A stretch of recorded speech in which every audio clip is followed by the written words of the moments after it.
Tahu nggak kamu, ada 31.171 ayat dari Kejadian sampai Wahyu. Nah, ini rencana aku. Kita bakal sama-sama selesaikan pembacaan Alkitab dalam 365 hari.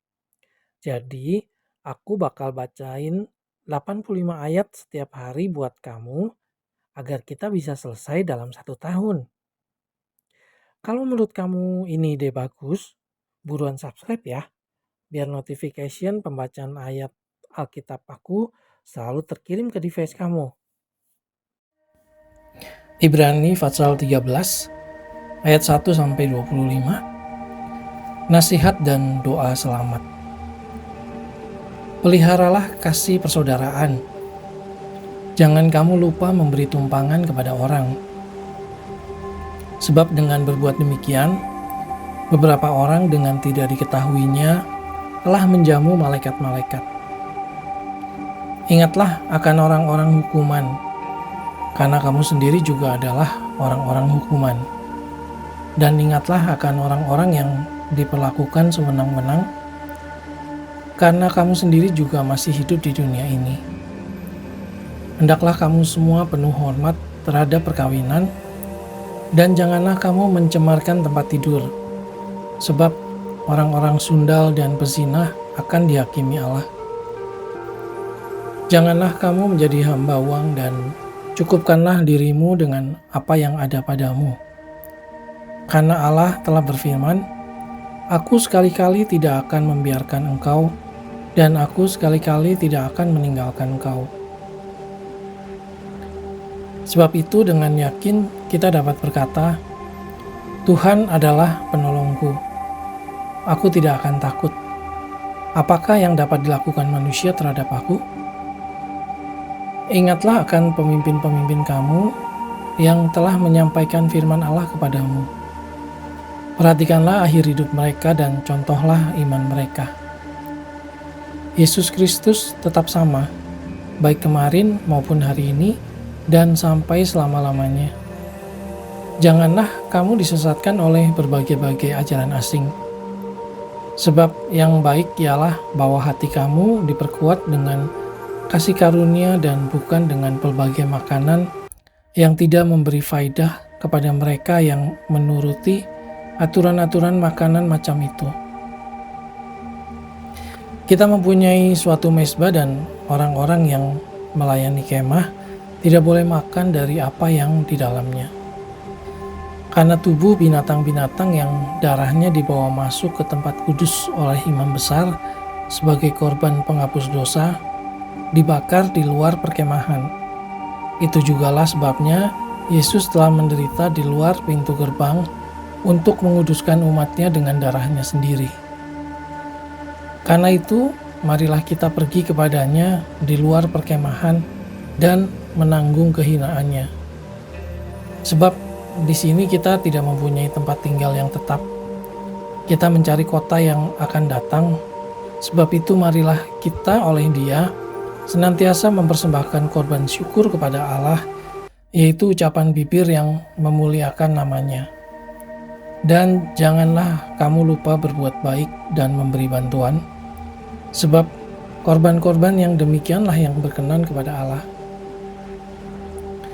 Taatilah pemimpin-pemimpinmu dan tunduklah kepada mereka, sebab mereka berjaga-jaga atas jiwamu, sebagai orang-orang yang harus bertanggung jawab atasnya.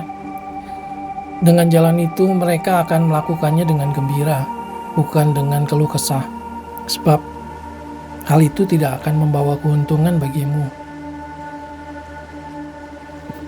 Berdoalah terus untuk kami, sebab kami yakin bahwa hati nurani kami adalah baik, karena di dalam segala hal kami menginginkan sesuatu hidup yang baik. Dan secara khusus, aku menasihatkan kamu agar kamu melakukannya, supaya aku lebih lekas dikembalikan kepada kamu. Maka Allah damai sejahtera yang oleh darah perjanjian yang kekal telah membawa kembali dari antara orang mati Gembala Agung segala domba, yaitu Yesus Tuhan kita, kiranya memperlengkapi kamu dengan segala yang baik untuk melakukan kehendak-Nya dan mengerjakan di dalam kita apa yang berkenan kepadanya. Oleh Yesus Kristus, bagi Dialah kemuliaan sampai selama-lamanya. Amin. Dan aku menasihatkan kamu, saudara-saudara, supaya kata-kata nasihat ini kamu sambut dengan rela hati. Sekalipun pendek saja suratku ini kepada kamu, ketahuilah bahwa Timotius, saudara kita, telah berangkat. Segera sesudah ia datang, aku akan mengunjungi kamu bersama-sama dengan dia. Sampaikanlah salam kepada semua pemimpin kamu dan semua orang kudus. Terimalah salam dari saudara-saudara di Italia. Kasih karunia menyertai kamu sekalian. Yakobus pasal 1 ayat 1-1, salam. Salam dari Yakobus, hamba Allah dan Tuhan Yesus Kristus, kepada kedua belas suku di perantauan. Yakobus pasal 1 ayat 2-8, iman dan hikmat. Saudara-saudaraku, anggaplah sebagai suatu kebahagiaan apabila kamu jatuh ke dalam berbagai-bagai pencobaan. Sebab kamu tahu bahwa ujian terhadap imanmu itu menghasilkan ketekunan. Dan biarkanlah ketekunan itu memperoleh buah yang matang, supaya kamu menjadi sempurna dan utuh dan tak kekurangan suatu apapun. Tetapi apabila di antara kamu ada yang kekurangan hikmat, hendaklah ia memintakannya kepada Allah, yang memberikan kepada semua orang dengan murah hati dan dengan tidak membangkit-bangkit. Maka hal itu akan diberikan kepadanya. Hendaklah ia memintanya dengan iman, dan sama sekali jangan bimbang. Sebab orang yang bimbang sama dengan gelombang laut, yang diombang-ambingkan kian kemari oleh angin. Orang yang demikian, janganlah mengira bahwa ia akan menerima sesuatu dari Tuhan. Sebab orang yang mendua hati tidak akan tenang dalam hidupnya. Yakobus pasal 1 ayat 9-11, keadaan rendah dan keadaan kaya. Baiklah saudara yang berada dalam keadaan yang rendah, bermegah karena kedudukannya yang tinggi, dan orang kaya karena kedudukannya yang rendah, sebab ia akan lenyap seperti bunga rumput. Karena matahari terbit dengan panasnya yang terik dan melayukan rumput itu, sehingga gugurlah bunganya dan hilanglah semaraknya. Demikian jugalah halnya dengan orang kaya, di tengah-tengah segala usahanya ia akan lenyap. Yakobus pasal 1 ayat 12-18. Pengujian dan pencobaan. Berbahagialah orang yang bertahan dalam pencobaan, sebab apabila ia sudah tahan uji, ia akan menerima mahkota kehidupan yang dijanjikan Allah kepada barang siapa yang mengasihi Dia. Apabila seorang dicobai, janganlah ia berkata, pencobaan ini datang dari Allah. Sebab Allah tidak dapat dicobai oleh yang jahat, dan Ia sendiri tidak mencobai siapapun. Tetapi tiap-tiap orang dicobai oleh keinginannya sendiri, karena ia diseret dan dipikat olehnya. Dan apabila keinginan itu telah dibuahi, ia melahirkan dosa. Dan apabila dosa itu sudah matang, ia melahirkan maut. Saudara-saudara yang kukasihi, janganlah sesat. Setiap pemberian yang baik dan setiap anugerah yang sempurna datangnya dari atas, diturunkan dari Bapa segala terang. Padanya tidak ada perubahan atau bayangan karena pertukaran. Atas kehendaknya sendiri, ia telah menjadikan kita oleh firman kebenaran, supaya kita pada tingkat yang tertentu menjadi anak sulung di antara semua ciptaannya. Yakobus pasal 1 ayat 19-27, pendengar atau pelaku firman. Hai saudara-saudara yang kukasihi, ingatlah hal ini. Setiap orang hendaklah cepat untuk mendengar, tetapi lambat untuk berkata-kata, dan juga lambat untuk marah. Sebab amarah manusia tidak mengerjakan kebenaran di hadapan Allah. Sebab itu buanglah segala sesuatu yang kotor dan kejahatan yang begitu banyak itu, dan terimalah dengan lemah lembut firman yang tertanam di dalam hatimu, yang berkuasa menyelamatkan jiwamu. Tetapi hendaklah kamu menjadi pelaku firman dan bukan hanya pendengar saja. Sebab jika tidak demikian, kamu menipu diri sendiri. Sebab jika seorang hanya mendengar firman saja dan tidak melakukannya, ia adalah seumpama seorang yang sedang mengamat-amati mukanya yang sebenarnya di depan cermin. Baru saja ia memandang dirinya, ia sudah pergi atau ia segera lupa bagaimana rupanya.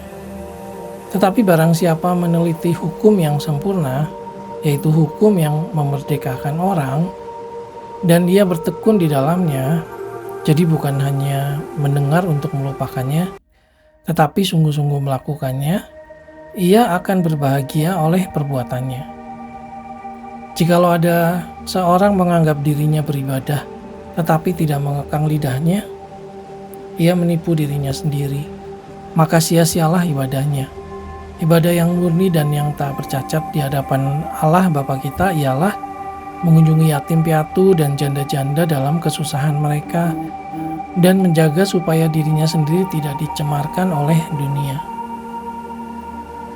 Yakobus pasal 2 ayat 1-13. Jangan memandang muka. Saudara-saudaraku, sebagai orang yang beriman kepada Yesus Kristus Tuhan kita yang mulia, janganlah iman itu kamu amalkan dengan memandang muka. Sebab jika ada seorang masuk ke dalam kumpulanmu dengan memakai cincin emas dan pakaian indah, dan datang juga seorang miskin ke situ dengan memakai pakaian buruk, dan kamu menghormati orang yang berpakaian indah itu dan berkata kepadanya, "Silakan Tuan duduk di tempat yang baik ini." Sedangkan kepada orang yang miskin itu kamu berkata, "Berdirilah di sana," atau "Duduklah di lantai ini dekat tumpuan kakiku." Bukankah kamu telah membuat pembedaan di dalam hatimu dan bertindak sebagai hakim dengan pikiran yang jahat? Dengarkanlah hai saudara-saudara yang kukasihi. Bukankah Allah memilih orang-orang yang dianggap miskin oleh dunia ini untuk menjadi kaya dalam iman dan menjadi ahli waris kerajaan yang telah dijanjikannya kepada barang siapa yang mengasihi Dia? Tetapi kamu telah menghinakan orang-orang miskin. Bukankah justru orang-orang kaya yang menindas kamu dan yang menyeret kamu ke pengadilan? Bukankah mereka yang menghujat nama yang mulia, yang olehnya kamu menjadi milik Allah? Akan tetapi jikalau kamu menjalankan hukum utama yang tertulis dalam kitab suci, kasihilah sesamamu manusia seperti dirimu sendiri, kamu berbuat baik. Tetapi jikalau kamu memandang muka, kamu berbuat dosa. Dan oleh hukum itu menjadi nyata bahwa kamu melakukan pelanggaran. Sebab barang siapa menuruti seluruh hukum itu, tetapi mengabaikan satu bagian daripadanya, ia bersalah terhadap seluruhnya. Sebab ia yang mengatakan jangan berzinah, ia mengatakan juga jangan membunuh. Jadi jika kamu tidak berzina tetapi membunuh, maka kamu menjadi pelanggar hukum juga. Berkatalah dan berlakulah seperti orang-orang yang akan dihakimi oleh hukum yang memerdekakan orang. Sebab penghakiman yang tak berbelas kasihan akan berlaku atas orang yang tidak berbelas kasihan, tetapi belas kasihan akan menang atas penghakiman. Yakobus pasal 2 ayat 14-26. Iman tanpa perbuatan pada hakikatnya adalah mati. Apakah gunanya saudara-saudaraku jika seorang mengatakan bahwa ia mempunyai iman, padahal ia tidak mempunyai perbuatan? Dapatkah iman itu menyelamatkan dia? Jika seorang saudara atau saudari tidak mempunyai pakaian dan kekurangan makanan sehari-hari, dan seorang dari antara kamu berkata, "Selamat jalan, kenakanlah kain panas dan makanlah sampai kenyang," tetapi ia tidak memberikan kepadanya apa yang perlu bagi tubuhnya, apakah gunanya itu? Demikian juga halnya dengan iman. Jika iman itu tidak disertai perbuatan, maka iman itu pada hakikatnya adalah mati. Tetapi mungkin ada orang berkata, "Padamu ada iman dan padaku ada perbuatan." Aku akan menjawab dia, "Tunjukkanlah kepadaku imanmu itu tanpa perbuatan, dan aku akan menunjukkan kepadamu imanku dari perbuatan-perbuatanku. Engkau percaya bahwa hanya ada satu Allah saja, itu baik. Tetapi setan-setan pun juga percaya akan hal itu dan mereka gemetar. Hai manusia yang bebal, maukah engkau mengakui sekarang bahwa iman tanpa perbuatan adalah iman yang kosong? Bukankah Abraham bapa kita dibenarkan karena perbuatan-perbuatannya ketika ia mempersembahkan Ishak anaknya di atas mezbah? Kamu lihat bahwa iman bekerja sama dengan perbuatan-perbuatan, dan oleh perbuatan-perbuatan itu iman menjadi sempurna.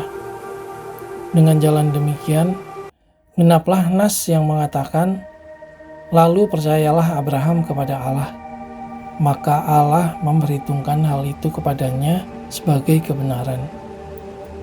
Karena itu Abraham disebut sahabat Allah. Jadi kamu lihat bahwa manusia dibenarkan karena perbuatan-perbuatannya dan bukan hanya karena iman. Dan bukankah demikian juga Rahab pelacur itu dibenarkan karena perbuatan-perbuatannya ketika ia menyembunyikan orang-orang yang disuruh itu di dalam rumahnya, lalu menolong mereka lolos melalui jalan yang lain. Sebab seperti tubuh tanpa roh adalah mati, demikian jugalah iman tanpa perbuatan adalah mati. Sampai ketemu besok ya. Aku bacain kamu lagi ayat berikutnya. Kalau kamu baru menemukan channel ini, kamu bisa mulai dari hari ini. Dan pada tanggal yang sama dengan hari ini, di tahun depan, kamu sudah tamat mendengarkan semua ayat Alkitab lengkap. Ide hebat bukan? Ayo tunggu apa lagi? Tekan tombol subscribe-nya sekarang.